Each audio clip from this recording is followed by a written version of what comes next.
The grand ballroom shimmered with golden light, the crystal chandeliers scattering tiny sparks across the marble floor like captured stars. Guests in designer gowns and sharp tuxedos moved with effortless grace, their laughter mingling with the soft strains of a live jazz band.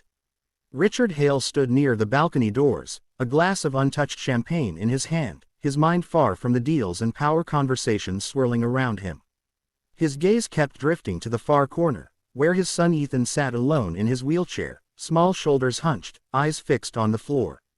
Richard's heart clenched. The boy's dark suit looked too formal for his fragile frame, and though people passed by offering polite smiles, no one truly stopped. Ethan had always been shy, but tonight the distance felt heavier, almost physical. Then Richard noticed her, a young black waitress, balancing a silver tray of sparkling drinks, paused as she approached Ethan. Instead of the quick, professional nod most staff gave, she lowered herself to his level, her warm eyes softening with genuine kindness. "Hey there," she said gently, her voice barely rising above the music. "Would you like to try a step with me?" The words were simple, but they landed like a spark in the quiet. Richard caught the flicker of surprise, and something brighter, on Ethan's face. The boy's fingers twitched on the armrest, as if the invitation had awakened a part of him long asleep. Richard's breath stalled in his chest. For the first time that evening, Ethan's eyes lifted, catching the light, and Richard felt the faint stir of something he hadn't expected to feel tonight: hope. Amara gently set her tray down on a nearby table, her movements unhurried, as if the moment with Ethan mattered more than the 100 eyes watching. She extended her hand toward him with a soft confidence, her smile wide enough to coax but never pressuring.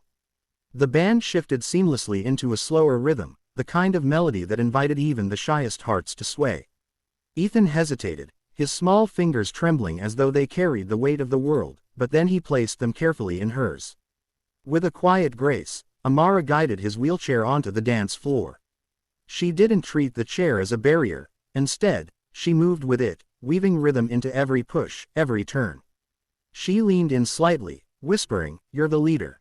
Show me how you want to move." Ethan's eyes widened, unsure, but when she tilted her head and gave an encouraging nod, he raised his hand just as he had seen dancers do.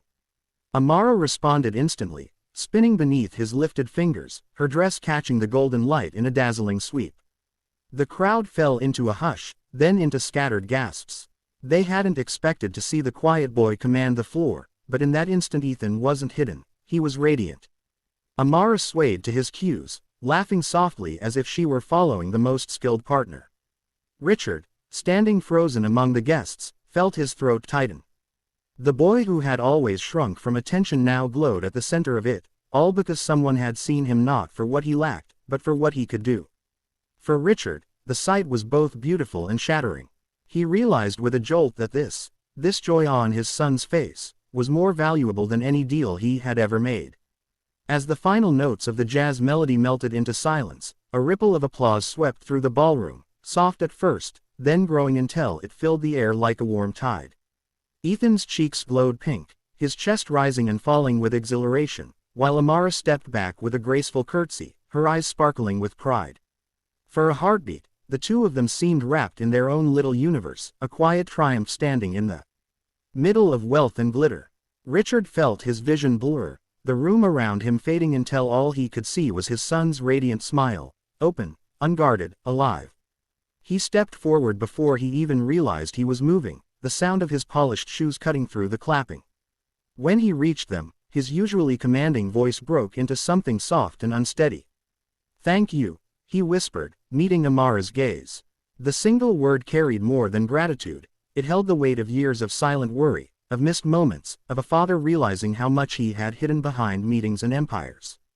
Amara's expression remained gentle, but there was a quiet strength in her eyes that seemed to say, it was always in him, you just had to see it.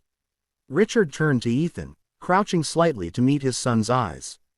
"You were incredible," he said, his throat tight. Ethan's grin widened, his small hand squeezing Richard's with a confidence Richard hadn't felt in years.